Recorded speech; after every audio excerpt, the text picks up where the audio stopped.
Film की शुरुआत होती है नॉर्मन नाम के एक लड़के से। उसे हमेशा लगता था कि स्पेस में एलियंस जरूर होंगे और वो एक दिन इसका सबूत लाकर ही रहेगा। दूसरी तरफ दूर किसी और गैलेक्सी में जोलथर्ड नाम का एक खतरनाक विलेन था। उसके पास एक ताकत थी जिससे वो लोगों के दिमाग पर कंट्रोल कर सकता था। उसने अपनी एक रोबोट आर्मी बना ली थी और अब वो पूरे यूनिवर्स को अपने बस में करना चाहता था। लेकिन इंटरगैलेक्टिक पीएस फोर्स के हीरोज उसे रोकने के लिए तैयार थे। उनके लीडर थे मैक्स, एक समझदार बूढ़े एलियन जो अपने आखिरी मिशन पर थे। उनके साथ थे गस और सोफी।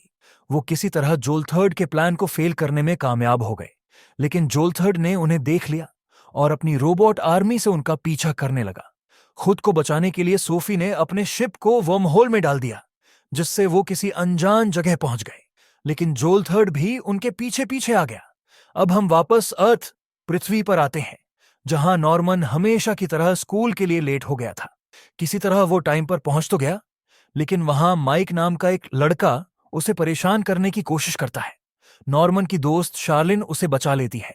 इसी दौरान एलियंस का शिप वर्महोल से निकलकर सीधा धरती पर आ गिरता है और वो जा गिरता है नॉर्मन की ड्रिंक में। नॉर्मन को पता भी नहीं चलता और वो स्ट्रॉ से ड्रिंक के साथ एलियंस को निगल लेता है। उधर जोलथर्ड भी स्कूल तक पहुंच चुका था। वो अपने रोबोट्स से कहता है कि पहले एक छिपने की जगह ढूंढो, क्योंकि उनके शिप का फ्यूल खत्म हो रहा था। तभी उसकी नजर पड़ती है स्कूल की प्रिंसिपल पर, जो बच्चों को डांट रही थी। जोलथर्ड उसकी दिमाग में घुसकर उसे कंट्रोल कर लेता है। इसी बीच मैक्स और उनकी टीम नॉर्मन के माइंड तक पहुंच चुकी थी। उन्होंने नॉर्मन के नर्वस सिस्टम से खुद को कनेक्ट कर लिया ताकि वो उसके एक्शंस को कंट्रोल कर सके। अब नॉर्मन जो कर रहा था उस पर उसका खुद का कोई कंट्रोल नहीं था। उसके दोस्त सोचने लगे कि वो पागल हो गया है। परेशान होकर नॉर्मन वॉशरूम में चला जाता है, जहां उसे अपने दिमाग में एलियंस की आवाजें सुनाई देने लगती हैं। तब उसे पता चलता है कि उसके अंदर वाकई एलियंस हैं और जोलथर्ड उन्हें पकड़ने के लिए आया है। पहले तो वो बहुत खुश होता है कि उसकी थ्योरी सही निकली, लेकिन तभी शार्लिन आ जाती है। इसके पहले कि नॉर्मन उसे कुछ बता पाए, उनके टीचर मिस्टर एंडरसन आकर कहते हैं कि नॉर्मन को प्रिंसिपल के पास ले जाना होगा, क्योंकि उसका बिहेवियर बहुत अजीब हो गया था। उधर प्रिंसिपल, जो अब जोलथर्ड के कंट्रोल में थी, इंसानों की चीजों को देखकर हैरान थी। जब एंडरसन नॉर्मन को लेकर प्रिंसिपल के पास पहुंचते हैं, तो मैक्स और उनकी टीम को समझ आ जाता है कि असल में ये प्रिंसिपल नहीं बल्कि जोलथर्ड है। वो नॉर्मन को वहां से भागने के लिए कहते हैं, लेकिन जोलथर्ड भी समझ चुका था कि नॉर्मन के अंदर एलियंस छिपे हुए हैं। वो एंडरसन और एक दूसरे टीचर को भी अपने वश में कर लेता है और नॉर्मन को घेर लेता है। अब नॉर्मन को क्या करना चाहिए? क्या वो अपने अंदर छिपे एलियंस की मदद से खुद को बचा पाएगा? और क्या मैक्स और उसकी टीम जोलथर्ड को रोक पाएगी? तभी एलियन टीम की मेंबर सोफी नॉर्मन की मदद करती है और किसी तरह वो स्कूल से बाहर निकल जाता है। लेकिन इस भाग दौड़ में उसकी सारी एनर्जी खत्म हो चुकी थी। इससे पहले कि टीचर उसे पकड़ पाते, शार्लिन एक गोल्फ कार्ट में उसे बिठाकर वहां से भगा ले जाती है। रास्ते में नॉर्मन उसे सब कुछ बता देता है, कैसे कुछ एलियंस उसके दिमाग में हैं और वो एक खतरनाक विलन से बचने की कोशिश कर रहे हैं। तभी टीचर फिर से उन्हें पकड़ने आ जाते हैं, लेकिन सोफी एक बार फिर कंट्रोल लेकर नॉर्मन को बचा लेती है। उधर जोलथर्ड अपने प्लान के बारे में टीचर्स को बताता है।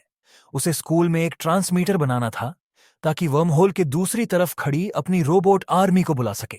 लेकिन ट्रांसमीटर को सही तरीके से एक्टिवेट करने के लिए उसे वर्महोल के कोऑर्डिनेट्स चाहिए थे, जो सिर्फ मैक्स और उसकी टीम के पास थे। इसलिए उसे नॉर्मन को पकड़कर वापस स्कूल लाना था। फिर वो प्रिंसिपल के जरिए सभी बच्चों को घर भेज देता है ताकि आराम से अपना ट्रांसमीटर बना सके।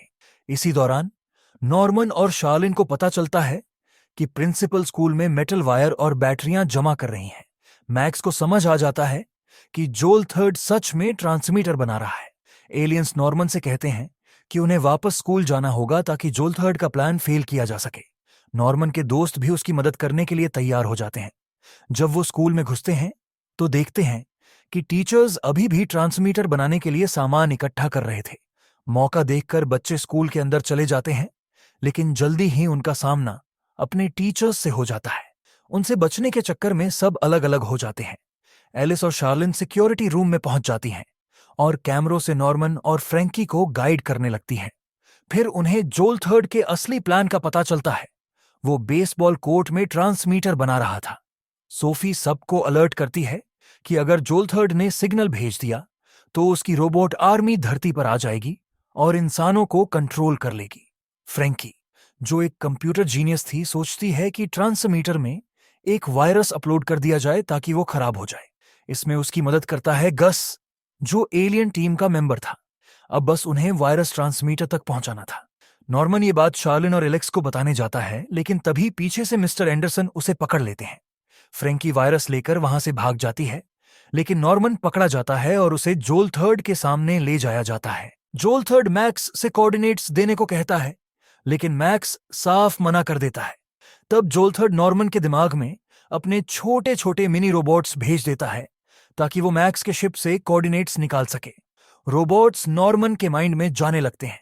उधर शार्लिन और एलेक्स का सामना एक और टीचर से हो जाता है, लेकिन किसी तरह वो बचकर स्कूल के बैकस्टेज रूम में पहुंचते हैं। वहां उन्हें मैक्स नाम का लड़का मिलता है, जो स्कूल में सबको बुली करता था, लेकिन इस वक्त वो डर के मारे वहां छिपा हुआ था। तभी एलेक्स के दिमाग में एक आइडिया आता है जिससे वो टीचर्स का ध्यान भटका सकते थे और नॉर्मन को बचा सकते थे। इसी दौरान जोल थर्ड के रोबोट्स मैक्स के शिप तक पहुंच जाते हैं और पीएस फोर्स के साथ उनकी लड़ाई शुरू हो जाती है।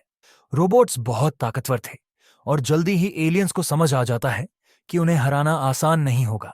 तब गस सोफी को बताता है कि रोबोट को डिसेबल करने का तरीका क्या है। जैसे ही वो उस पर सही जगह हमला करते हैं, रोबोट काम करना बंद कर देता है। दूसरी तरफ फ्रैंकी छुपते छुपाते बेसबॉल कोर्ट की छत तक पहुंच जाती है और ट्रांसमीटर में वायरस डालने की कोशिश करती है, लेकिन तभी दूसरा रोबोट नॉर्मन को पकड़ लेता है। तभी मैक्स और उसकी टीम प्लाज्मा गन लेकर आ जाते हैं और रोबोट का शरीर नष्ट कर देते हैं, लेकिन उसका सिर और हाथ अभी भी काम कर रहे थे और वो जोल थर्ड को एक एक करके कोऑर्डिनेट्स बताने लगा। मैक्स जल्दी से प्लाज्मा गन से उसके सिर पर हमला करता है, लेकिन तब तक बहुत देर हो चुकी थी क्योंकि कोऑर्डिनेट्स पहले ही जोल थर्ड तक पहुंच चुके थे। जैसे ही रोबोट्स खत्म होते हैं, नॉर्मन उनके कंट्रोल से बाहर आ जाता है।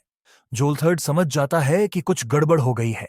उधर फ्रैंकी का काम भी बस खत्म ही होने वाला था, लेकिन तभी जोल थर्ड उसे देख लेता है और अपने लोगों को ट्रांसमीटर तुरंत चालू करने का आदेश देता है। फ्रैंकी ने वायरस वाला फोन कंप्यूटर से कनेक्ट तो कर दिया था, लेकिन जैसे ही वो अपलोड करने वाली थी, ट्रांसमीटर अचानक छत तोड़कर ऊपर उठने लगता है।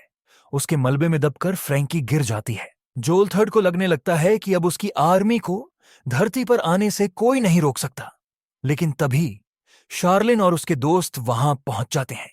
उन्होंने बैकस्टेज से कुछ प्रॉप्स पहन रखे थे और वो एलियंस को डराने के लिए दिखावा करने लगते हैं कि शार्लिन कोई सुपर हीरो है जो धरती को बचाने आई है।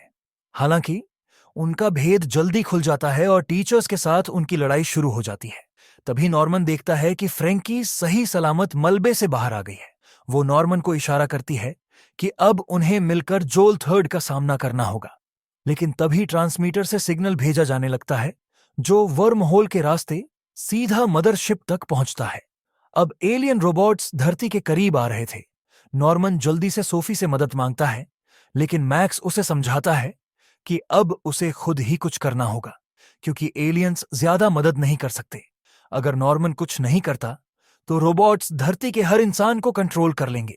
उसके दोस्त उसे हिम्मत देते हैं कि उसे बस वायरस अपलोड करना है। ये सुनते ही नॉर्मन फौरन आगे बढ़ता है। इसी बीच जोल थर्ड अपने रोबोट्स को धरती पर हमला करने का आदेश देता है। एक एक करके रोबोट्स मदरशिप से बाहर आने लगते हैं। तभी जोल थर्ड की नजर नॉर्मन पर पड़ती है और वो टीचर्स को उसे पकड़ने भेज देता है। नॉर्मन किसी तरह बचते बचाते कंप्यूटर तक पहुंच जाता है, लेकिन जैसे ही वो वायरस अपलोड करने लगता है, एक टीचर उसे पकड़कर नीचे खींच लेता है। अब नॉर्मन कंप्यूटर से लटक रहा था, लेकिन वो हिम्मत करके किसी तरह वायरस अपलोड करने में कामयाब हो जाता है। जैसे ही वायरस ट्रांसमीटर में जाता है, वो अचानक बंद हो जाता है और मदरशिप के साथ साथ सभी रोबोट्स भी डीएक्टिवेट हो जाते हैं। उसके दोस्त खुशी से चिल्लाने लगते हैं और मैक्स भी नॉर्मन का शुक्रिया अदा करता है। तभी पूरी मशीन टूटकर गिरने लगती है, लेकिन नॉर्मन सही सलामत वहां से बच निकलता है। गुस्से में जोल थर्ड अपने टीचर्स को नॉर्मन को पकड़ने का आदेश देता है, लेकिन अब वो भी उसके कंट्रोल से बाहर आ चुके थे। नॉर्मन मुस्कुराकर कहता है, अब तुम्हारा खेल खत्म। बाहर पुलिस आ चुकी थी, लेकिन नॉर्मन और उसके दोस्त उन्हें कुछ नहीं बताते। वो बस इतना कहते हैं कि ये सब प्रिंसिपल की वजह से हुआ, जो शायद अपना मानसिक संतुलन खो चुकी थी। एलेक्स इस पर एलियंस के बारे में डॉक्यूमेंट्री बनाने की सोचता है, लेकिन मैक्स नॉर्मन से उसे रोकने को कहता है। वो समझाता है कि इंसान अभी एलियंस की सच्चाई जानने के लिए तैयार नहीं है। फिर सब तय करते हैं कि वो इस राज को अपने तक ही रखेंगे। जब सही समय आएगा तो वो खुद जोल थर्ड को रोकेंगे।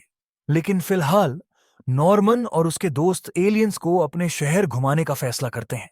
और इसी के साथ हमारी कहानी खत्म हो जाती है।